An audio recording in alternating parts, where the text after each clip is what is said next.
Gusto na nga to.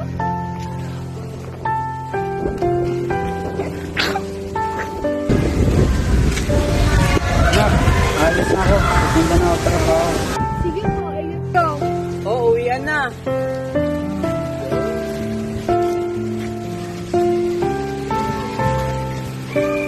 Alis.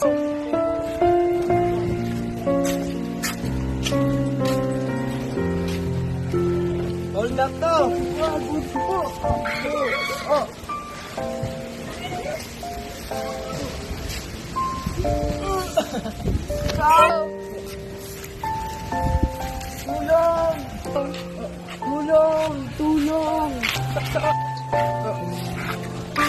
Tulong! Kuya, ano nangyari sa'yo? Nasaksak po ako. Nandun siya. Tulang! Tulang! Ano nangyari dito? Nakapasok na.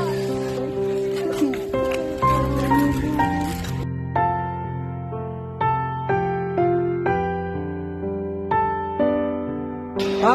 Tatay ni Kim ah. Na hospital? Sabihin ko nga. Sino kaya si Papa?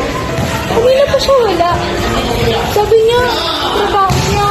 Hanggang 5 lang. Ano oras na? Kim, nakita ko yung tatay mo. Nasaksak. Dinala sa hospital. Ano dito ba? Sige, tara, sama ko.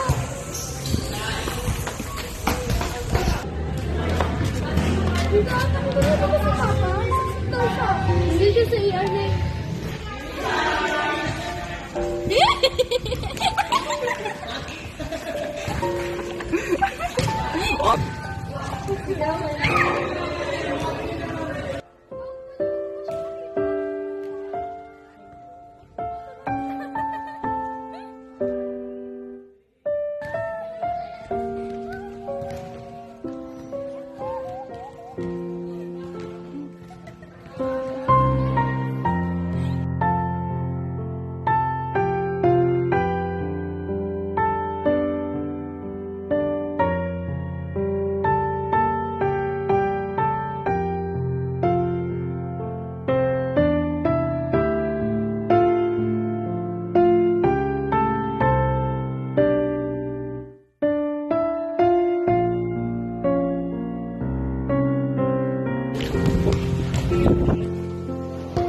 Kita ba?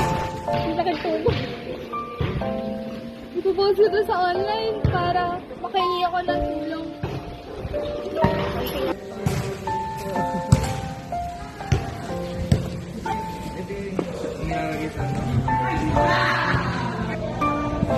Check ko nga kung may tumulong na kay Papa.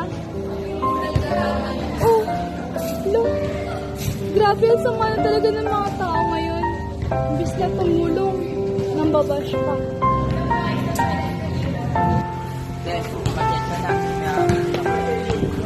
Kaya ano ba yun? Ito yung dahilan kung bakit namatay yung tatay mo. Ano? Walang iya ka! Tama na. Tama na. Ano ba ginawa sa'yo? Hello! Enjoy niyo pa?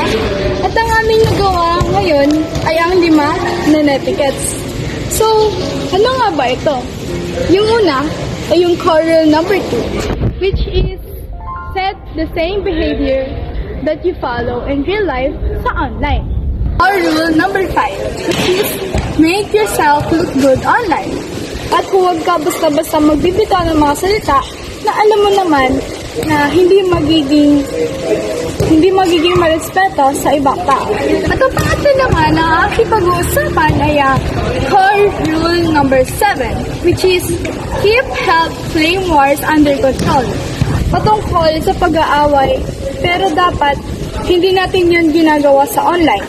Pagkus, dapat inaayos natin ito sa totoong buhay. At ang pag-uusapan naman natin ngayon ay ang pang-apat, which is yung core rule number 8. Ibig sabihin dito, kung ano man yung mga malalaman natin online o pinagkatiwala natin sa atin, hindi dapat natin yung pinakalat. At ang huli naman natin pag-uusapan dito ay ang pang-5, which is ang core rule number 10. Dito, nakapaloob ang be forgivable with others' mistakes. Salamat!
Hey,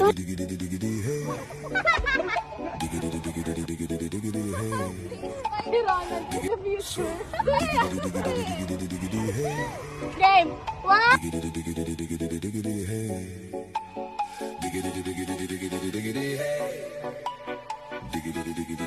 Diggity